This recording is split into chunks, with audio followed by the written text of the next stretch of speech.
Kim here with Like Tesla. So we are about to get really boring. Aren't we usually pretty boring? Maybe not that boring. Yeah.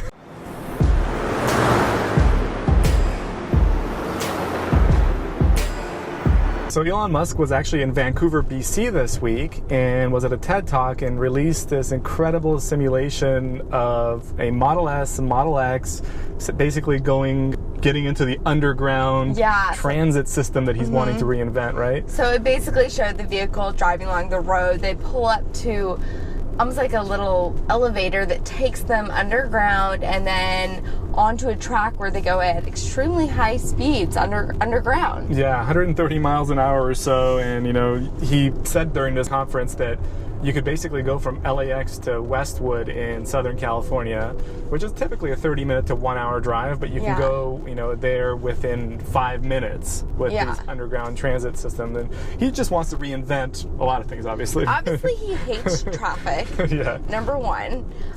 So this is not the Hyperloop. The Hyperloop, I guess, would take you cross country, but this would just be for or at least traffic. Regional. Yeah, the Hyperloop could be regional initially at least, and then this would be for localized urban congested environments in big cities. And you would basically, he's talked about how we live in a three-dimensional world when it comes to these structures and buildings and downtown environments, but then have two-dimensional roadways. And the problem with our transportation system is that everyone has a similar schedule. They need to be at the same place at the same time and go to work around the same time and go home at the same time. So the only scalable solution to fixing transportation is to make it three-dimensional and do that under a city. And then you can have 30 stories deep of crisscrossing tracks. Right. And these would be electric skates that the cars would get on and skirt across. So kind of like those slot cars that you played with as kids. Yeah. So this would be something that can get you through urban areas underneath them for just a couple minutes. The only thing that I think about is that obviously he wants to start doing this in California, and what about earthquakes? Yeah. How does that play into it? I know, there's a lot of things, and when you think about it, and we saw an article, a fantastic article, really well written on Teslarati.com, as most of all of their articles really are.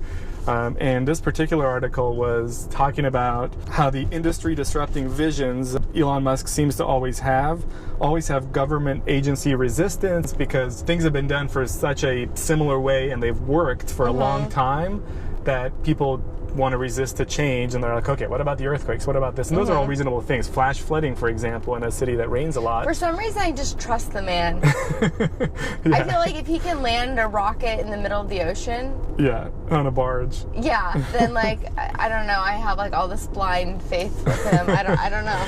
I think you're a fangirl. Probably. Yeah, he's already started construction actually on a private land near SpaceX offices in Southern California. He wants to basically go from there to LAX in a matter of a few minutes. So there are pictures of the actual boring machine that would dig this tunnel that would get him to the airport quickly. Yeah. Is it going to be his own personal boring device that will take him all over? I think so. As he starts 10 million companies. But what's fascinating about this whole boring idea? It's so much fun saying it. But they almost have to be EVs, right? Because you don't want to have internal combustion engines down in an enclosed area underneath the ground with fumes trapped down there. So it almost lends itself to his other businesses. That is true. Of having them all be electric. Yeah. And when you think about going to Mars, and we saw this National Geographic movie and show, I guess, that's a really good show, Mars. Boring is something that's going to be necessary to go underground, dig tunnels, build habitats, build green spaces. So there's a master plan. There's a master plan part. What are we on now? We were part 2 last time. Yeah, I think this would be part 3. This would be part 3. So I think this is completely fascinating. It's going to be a game changer.